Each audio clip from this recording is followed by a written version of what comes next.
Hi everyone, I'm Desiree with the Woman of Beauty and Means blog, and I'm here today to talk to you about letting go and being open to whatever life has up its sleeve for you, otherwise known as the art of enjoying your adventures. So it sounds super simple and easy, right? Your assignment this week is just to sit back, enjoy all the hard work you put into managing your adventures, and just let it all go off smoothly as planned while you just lap it up, right? Maybe not so much. So if you went on your adventure, and I know you all went out on your adventures, right? If you went out on your adventure, then you probably found this already. If you didn't, just know that it's coming. You will be disappointed. It's easy when everything is going really well to just open up, surrender, and enjoy your life. It's when things don't go as expected that it's hard to do those things. Instead of opening up to it, we usually shut down. So we get discouraged, we get disappointed, and oftentimes we just decide we're done. We give up.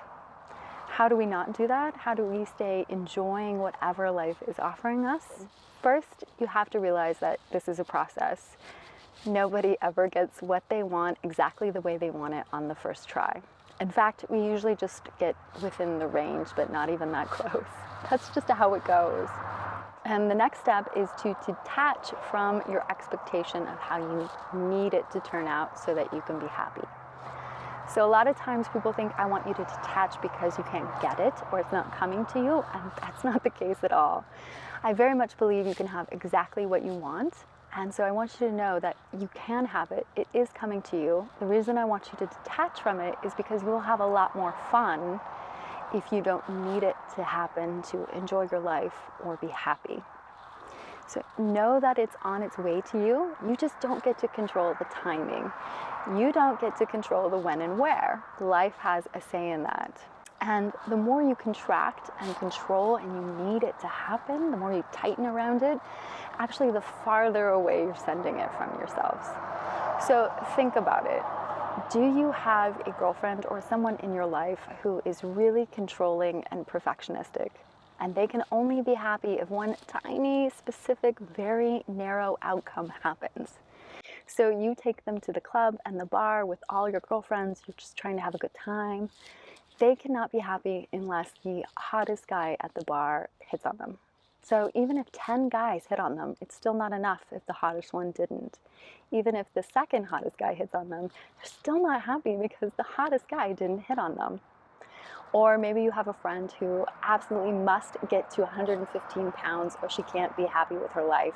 And even if she's a half pound over that, she's miserable, right? You have a friend that's really great at planning parties, but no matter how much fun everyone has, she's deeply unhappy with the results herself because it wasn't perfect. I don't know if you have realized this yet, but that kind of energy is deeply unpleasant to be around.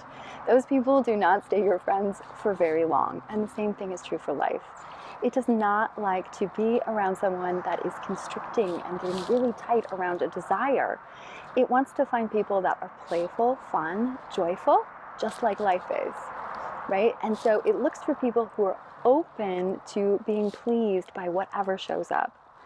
And if you are not showing that ability, that willingness to stay open, life will pass you by.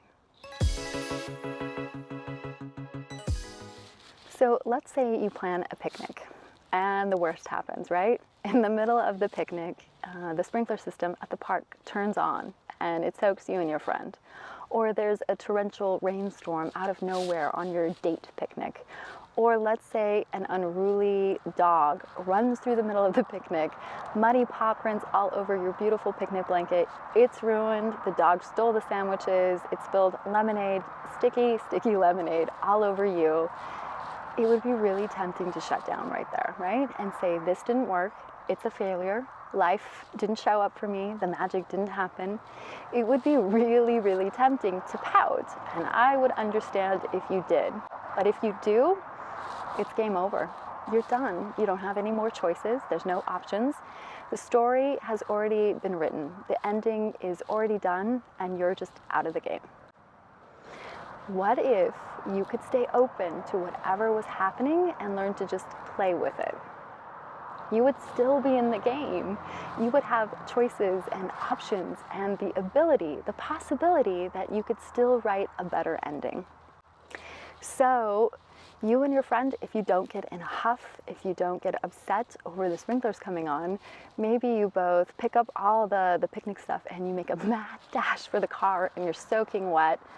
But every time you guys get back together, you have this great story you laugh over, that you've bonded over. Your friendship has deepened. You have this hilarious memory that you get to cherish forever of your epic disaster. What if that torrential downpour happens and you stay open and you and your date make a mad dash, raining, you're soaking wet, you're breathless and you're laughing, you run to the car, and when you get to the car, in between trying to catch your breath and in between hysterical laughter, you guys end up kissing right there in the rain, soaking wet, terribly romantic, motion picture ready moment, and that is your first kiss. What if the owner of the dog is an incredible, sexy, single, shirtless, very fit jogger who feels terrible about the picnic, wants to make it up to you, and that's how you go on this wonderful date with him? Or what if the owner is an agent or a publisher, just the person you've been needing to meet to get you to that next step in your career? If you shut down, if you pout, you miss out on all of that. And all of that, that is the magic. So a lot of people won't tell you this, but magic often first shows up as misadventure or disaster. And you'll see this a lot in fairy tales. It's sort of prepping us for how life really is. So Cinderella makes a great dress, decides to go to the ball. What happens? Disaster, misadventure. Stepsisters find out, stepmother finds out, they rip the dress to shreds. She's in tears, hopes, dreams, dashed, gone. Only when that happens can the fairy godmother show up and actually give her a dress that's way better, a ball, a carriage, a prince, way more than she ever even expected to get, right? Imagine if she had decided to shut down at that point. Fairy godmother shows up and she says, I'm not interested. It didn't work out. It wasn't worth it. I'm done. She would have missed out on all of that. So how do we actually put this into practice?